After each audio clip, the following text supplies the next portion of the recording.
Hello children, welcome to your favorite channel Masti Ki Pathshala with A. Srivastava. Guys, in our last class we talked about the particular subject literature, means English, its branches. In that we talked about grammar, and there was a short discussion about literature. Today we are going to enhance it. We will elaborate it. इसके बारे में कुछ ज़्यादा जानकारी लेते हैं कि ये लिटरेचर है क्या, कितने इसके जेनर्स हैं, और वो genres we have talk about the different genres like prose, poetry, drama, novel, fiction, non-fiction.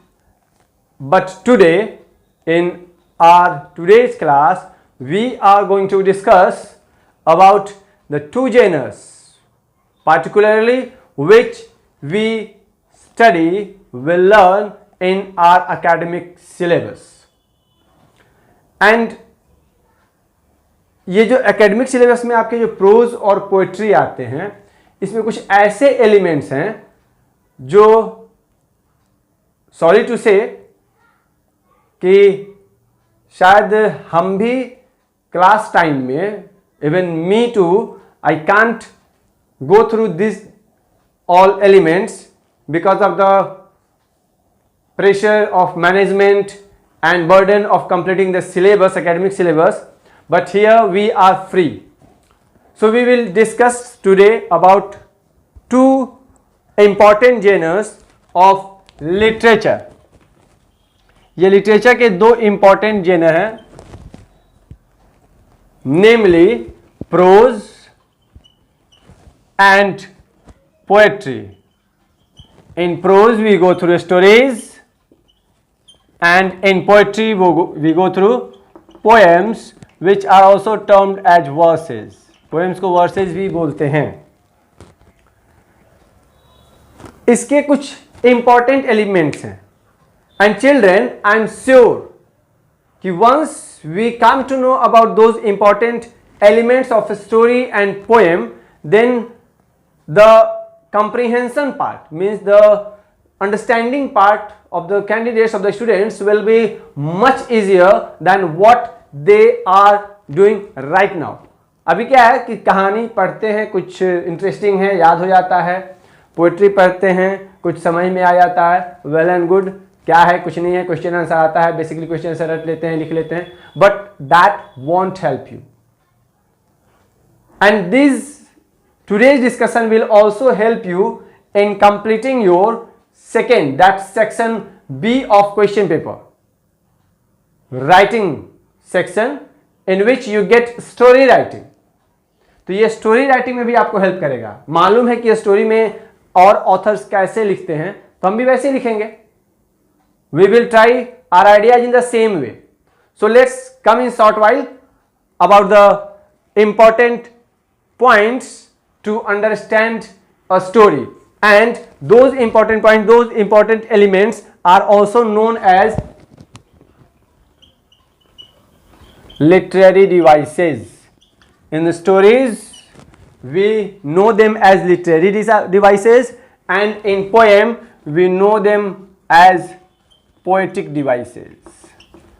poem में वही सब चीज poetic devices के रूप में आ जाता है. And when we combine these two, जब ये दोनों poetic devices कुछ ऐसे हैं which is also used in our literature, they are also termed as figures of speech. तो कहीं ना कहीं figures of speech बहुत लोगों को जानकारी होगी, वो जान रहे होंगे, समझ रहे होंगे.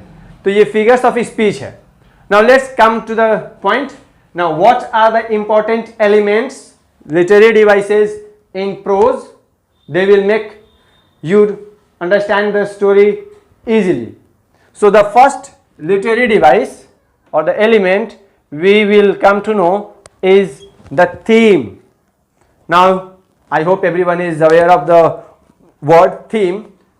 Every time you have a theme, that is the central idea of the story. And this theme is somehow we can say that it is underlying message. ये एक मैसेज होता है रीडर्स को, so that the readers can implement those in practical life, those lessons, those messages in practical life, and it is also very much helpful. जब भी कोई कहानी पढ़ते हैं बेटा तो उसमें कुछ शिक्षा मिलती है. That is only the theme. वो आपका थीम कहलाता है. Now it may be a direct one or indirect one. हो सकता है कि आपको वो मैसेज डायरेक्टली मिल जाता हो, स्टोरी पढ़ते समझ में आ जाता है. जैसे किसी स्टोरी से पता चलता है कि स्टोरी में जो कैरेक्टर है वो ईमानदार है तो उसको अच्छा जीवन मिल जाता है. लकहारे की कहानी हमने सुनी है तो उसमें होता है कि ईमानदारी करने से बहुत अच्छा होता है. तो उससे हम क्या सीखते हैं कि honesty is the best policy and we should be honest so that our life will be easier and it is praiseworthy also. तो ये हमारा थीम होता है. Second thing and the most important thing in the story is plot. हाँ, ये जमीन वाला plot नहीं, ये एक प्लॉट है तो खरीद लिए. ये प्लॉट है पूरा का पूरा complete story. Now what plot is? Generally it is most often about a conflict or struggle that the main character goes through. Means एक कहानी में एक मेन कैरेक्टर होता है और कैरेक्टर्स होते हैं, उनका कुछ वाद विवाद होता है. जब भी कोई कहानी होगा ना तो इस कहानी हम लोग क्या पढ़ते हैं, एक प्लेस है, वहां पे एक प्रॉब्लम है. प्रॉब्लम जब जिसको होता है तो प्रॉब्लम सॉर्ट आउट करने के लिए चलते हैं, और जब प्रॉब्लम सॉर्ट आउट करने चलते हैं तो बहुत सारी दुविधाएं आती हैं, उसको पार करते हुए आगे बढ़ते हैं. हैप्पी एंडिंग और सैड एंडिंग हो जाता है स्टोरी का. This is only the plot of the story. We will discuss about plot later in a more elaborate way, but the third, we will go through the third one. And what the third one is? So it is story structure.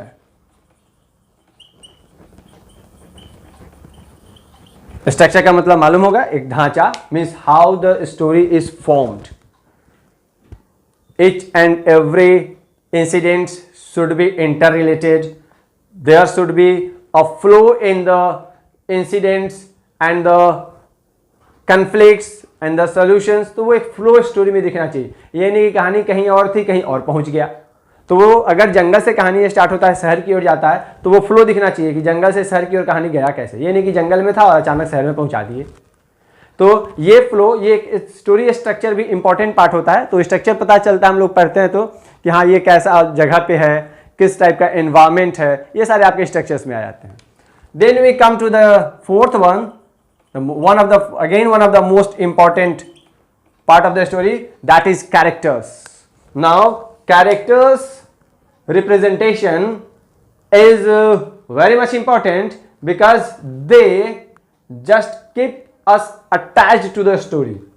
अगर comedy story है तो characters comic type का दिखना चाहिए ना. और description कभी कभी स्टोरी पढ़ते होंगे आप लोग, डिस्क्राइब किया जाता है that there was a man with eyes like owl, वो उल्लू की तरह आंखें, bald headed, long moustache, face like a pumpkin, belly like a pumpkin, like a ball. तो वो तोंद निकला हुआ है, हेल्दी है, लंबा है, चौड़ा है, आंखें लाल हैं, आंखें उल्लू की तरह. These all are description of the characters and they are the most important part. क्योंकि कैरेक्टर को जब हम लोग डिस्क्राइब करते हैं तो कैरेक्टर बताता है कि स्टोरी कैसा होगा. अगर कैरेक्टर हम लोग फनी टाइप का देते हैं तो पता चलता है कि स्टोरी जरूर फनी होगा क्योंकि कैरेक्टर फनी है. कैरेक्टर अगर सीरियस लेते हैं तो स्टोरी इसका मतलब कि सीरियस है क्योंकि कैरेक्टर सीरियस बना हुआ है. आप जब भी स्टोरी पढ़ेंगे, अब पढ़ेंगे तो ध्यान दें कि हाँ कुछ ऐसा दिखा. Then there is setting. Setting of the story, ये भी एक पार्ट है, एलिमेंट है कि वो स्टोरी सेट जो करना है तो कहां पे. अब मान लीजिए कि अगर लड़ाई हो रही है तो बैटलफील्ड शो करना होगा. अगर कहीं मूवीज देखने जा रहा है स्टोरी में कैरेक्टर तो वो थिएटर का सीन शो करना होगा.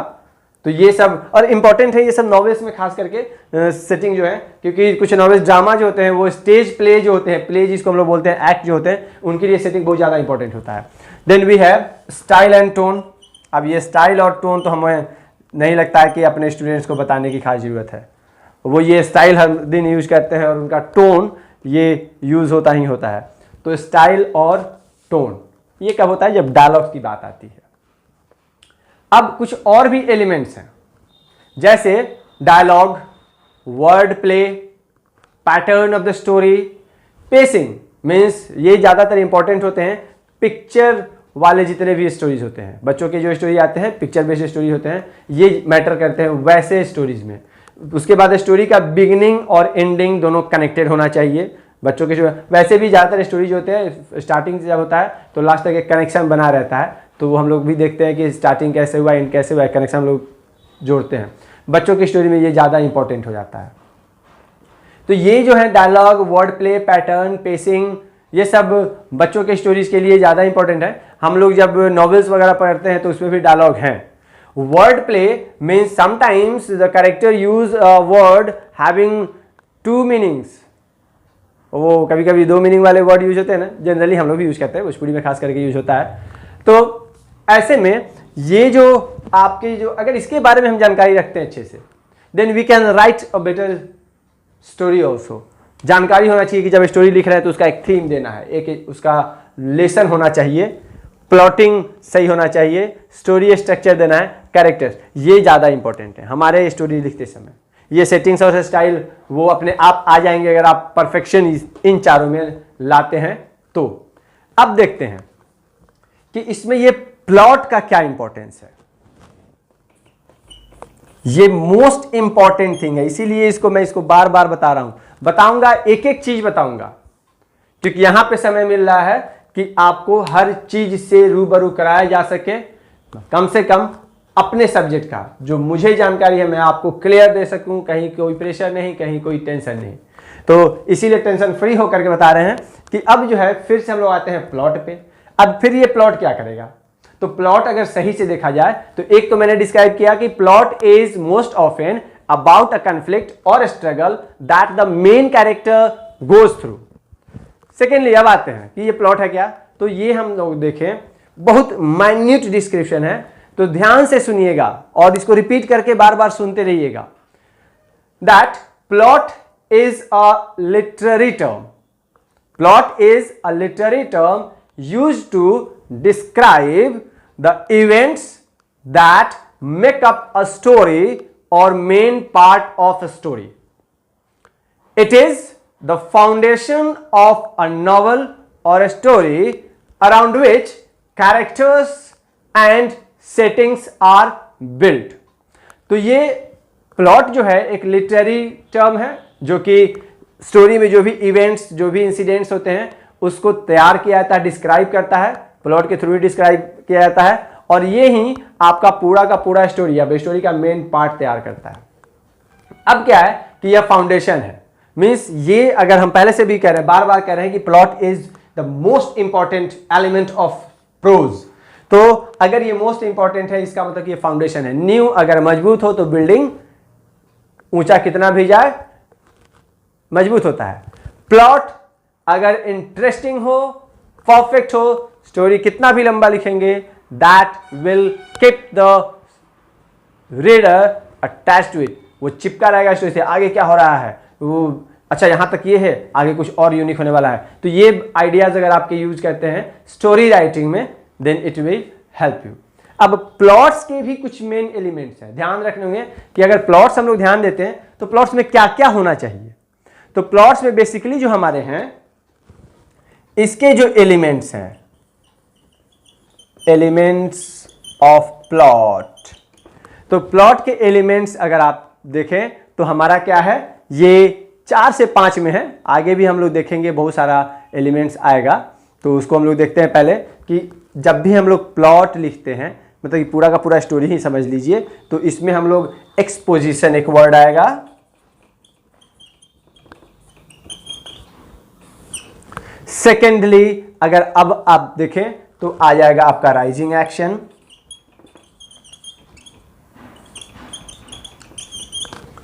राइजिंग एक्शन के बाद स्टोरी एक ऐसे पॉइंट पे पहुंचेगा जिसको हम लोग बोलते हैं क्लाइमैक्स। क्लाइमैक्स के बाद अब स्टोरी वहां से चेंज होना शुरू होगा, फिर से बैक आएगा तो उसको हम लोग बोलेंगे फॉलिंग एक्शन। और तब आपका वो हैप्पी या sad ending, that is resolution. Resolution is also known as conclusion. Story last हो गया, ये दोनों एक ही चीज है। तो ये आपके मेन एलिमेंट्स हैं। आइए हम इसको एक डायग्राम पे शो करके दिखाते हैं। ये आपका हो गया पूरा का पूरा स्टोरी, ठीक है। यहां से स्टोरी हमारा होता है स्टार्ट। स्टोरी स्टार्ट हुआ तो हमें क्या चाहिए, एक्सपोजिशन, मतलब कि स्टार्टिंग का एक पोजीशन होना चाहिए। जैसे once there was a lion in a forest, position क्या हुआ, जंगल में शेर का होना। तो वो थोड़ा आइडिया आया था कि जंगल में केवल शेर थोड़ी ना, और ज्यादा जानवर होंगे। उसके बाद आपका हो जाता है यहां पे राइजिंग एक्शन, मींस अब यहां पे कन्फ्लिक्ट शुरू हो जाएगा। राइजिंग एक्शन में कन्फ्लिक्ट आना शुरू हो जाएगा। तो एक्सपोजिशन, कन्फ्लिक्ट के कारण राइजिंग एक्शन, और ये आ गया एक जगह जहां पे सॉल्यूशन मिल गया, क्लाइमेक्स। जब प्रॉब्लम है तो सॉल्यूशन होगा ही होगा, तो ये आपका क्लाइमेक्स हो गया। और अब ये जो क्लाइमेक्स है, जब क्लाइमेक्स सॉल्यूशन मिल गया तो क्या होगा, आप सॉल्व करना शुरू करेंगे, प्रॉब्लम खत्म होना शुरू होगा। मींस अब आपका शुरू हो गया ये फॉलिंग एक्शन। सॉल्यूशन पूरा हो चुका, दैट इज रिजोल्यूशन। मींस आपके स्टोरी का कंक्लूजन, लास्ट यहां पे हो गया, एंड ऑफ स्टोरी। तो हमारा स्टोरी ऐसे तरीके से होना चाहिए। मींस ये ग्राफ जो हम देख रहे हैं हमारे स्टोरी का, अगर ये ग्राफ बनता है, जैसा ये जितना ऊंचा जाएगा उतना ही राइजिंग एक्शन इंपॉर्टेंट होना जरूरी है। तो ये हो गया हमारे स्टोरी में जो मेन प्लॉट्स हैं, जो मेन एलिमेंट्स हैं। एक्सपोजिशन, आइए थोड़ा सा शॉर्ट में एक एग्जांपल लेते हैं। वो मान लीजिए एक आप लोग देखते होंगे राउंड अबाउट, वो एक झूला जो होता है जिसमें आप जाते हैं, बड़ा सा जहाज की तरह होता है, उसमें बैठ जाते हैं, वो बांध देता है बॉडी को, पूरा घुमाता है, और उसके बाद ये ले गया ऊपर छोड़ दिया, उल्टा कर दिया। इसका एग्जांपल लेते हैं। एक्सपोजिशन क्या है, आप जाते हैं, बात हो जाती है पैसे की, बैठ जाते हैं, बैठ गए, सारा बकल कर दिए गए, आप बांध दिए गए। अब वो आपका एक्सपोजिशन, मींस अब ये राउंड अबाउट स्टार्ट होने वाला है। अब मन में अब ये क्या होगा, आगे क्या होगा, तो वो आपका है राइजिंग एक्शन। अब आपका राइजिंग एक्शन शुरू है, आप सोच रहे हैं क्या होने वाला है, अब जाएगा, क्या पता क्या लेके रोकेगा, कैसा होगा, लोग कैसे करेंगे, हम सेफ है कि नहीं है, कहीं गिर तो नहीं जाएंगे। ये आपका हो गया राइजिंग एक्शन। क्लाइमेक्स में आता है, ये घुमाना शुरू किया, आपका राइजिंग एक्शन, उसका घुमाना, जैसे ही ऊपर ले जाके लटकाया आपको, आपका हो गया क्लाइमेक्स। अब उस क्लाइमेक्स पे आपका सॉल्यूशन क्या होगा, चलो ऊपर लाकर लटका जाए तो नीचे ही ना ले जाएगा, फिर नीचे लेकर के आता है, that is your falling action. और जब नीचे आ जाते हैं, टाइम आपका खत्म होता है, पैसा आप दे चुके हैं, आपको अनबकल्ड किया जाता है, निकाल दिया जाता है, और आपका वो स्टोरी मीन्स जो झूले का काम था एंड हो जाता है। ये है आपका कंप्लीट स्टोरी का एक एग्जाम्पल, जिससे आप पूरा का पूरा ये जो ग्राफ है ये आप देख सकते हैं। आई होप एग्जाम्पल समझ में आया होगा। अब हमारे पास हैं कुछ पोएटिक डिवाइसेस, केवल नाम ले लेते हैं और इसको बाद में हम नेक्स्ट वीडियो में आपके साथ डिस्कस करेंगे। एक एक poetic device, figure of speech कुछ इंपॉर्टेंट हैं जो हम लोग जनरली आपके हर एक स्टोरी में आता है, कुछ और हैं जो कि आपको आगे पढ़ने होंगे। तो कुछ नाम ऐसे हैं जैसे कि rhyme, alliteration, assurance, imagery, metaphor, onomatopoeia, refrain, simile, stanzas, personification, synecdoche, metaphor, irony, ऐसे बहुत सारे नाम हैं। तो ये सब हम लोग डिस्कस करेंगे। अब आज का आपका वीडियो लिटरेचर में प्रोज के लिए, नेक्स्ट आपका आएगा पोएट्री। याद रखेंगे एक एक फिगर ऑफ स्पीच, एक एक poetic devices, those are important while going through your poem will be discussed here. हाँ, थोड़ा सा समय लगेगा लेकिन होगा, एक एक चीज बताएंगे। So stay connected by subscribing the channel and encourage me by liking the videos, and wait for the next session. Okay, thank you.